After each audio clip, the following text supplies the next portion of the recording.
มาหอดแล้วบัดนี้มาหอดบ้านนึงอีกนี่ผ้าเลาะเบิ่งไปตลอดผ้าเลาะเบิ่งเหล่าเขากันด้วยนี่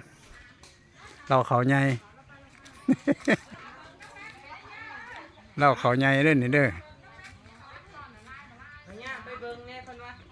ฮะ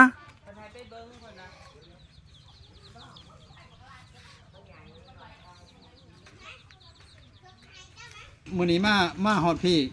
แต่สิพามาเบิ่งบอนต้มเกลือเด้อบัดนี้อันเกลือยังก็เกลือบ้านเฮาเนาะเกลือบ้านน้องบัวหลวงถ้าเบิ่งบอนต้มเกลือพี่น้องนี่มีหอยหมกบกพาหมกบกไปพาไปเบิ่งมาฮอดแล้วมาฮอดพี่น้องเลยนี่โอ้ยสบายดีสบายดีนี่บนพาหมกบกนี่ก็มีขายโลเท่าไหร่หมกบกกินข้าวกับยังนี่โอ้หมากอันนั้นบ่หมากยังนี่บ้านข่อยเอิ้นมากระแตบได้บ้านข่อยน่ะยำน่ะมันดังแตบโลดเบิ่งนี่มาเบิ่งเกลือก็เด้อโอ้โธ่โอ้พดรวยๆต้มได้มื้อนึงจังหม้อนี่มื้อละ2-3หม้ออันนี้หันหม้อนึงบ่นี่2หม้อนี่ฮะโอ้โธ่ข่อยกินได้บ่ได้ซิมน้องเบิ่งเข้มอยู่บ่ซิมดูซิมก่อนสิเข้มอยู่บ่คือกันกับเกลือบ้านข่อย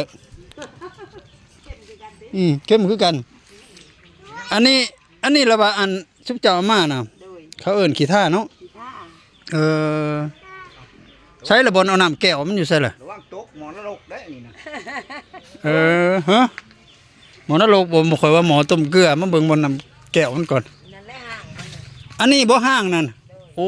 ค่อยว่าห้างปลูกผักเอาบ่เป็ดนะกินได้บ่เป็ดบ่เอาบ่โอ้ยมากับพี่น้องอยากให้เป็ดบัดนี้บ่เอาดอกเป็ดนะขอบใจหลายๆเด้อ ได้อันนี้ห้างมันใส่นี่น้ำนี่ย่อยลงมานี้นี่เด้นี่โอ้คักธรรมศาสตร์พี่น้องเอาแบบธรรมศาสตร์เลยธรรมศาสตร์บ้านนอกบ้านหน้าโอ้ยศิลาพามาเลาะเบิ่งมื้อนี้อันนี้ฟืนสำหรับไว้มาต้มเกลือเนาะเลยต้มตัวยาวๆนะฟืนอันนี้ก็ฟืนคือกันติอันนี้ก็ฟืนคือกันดังไผ่หมอเขา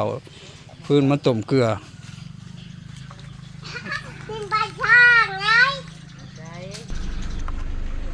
บายไปละบ่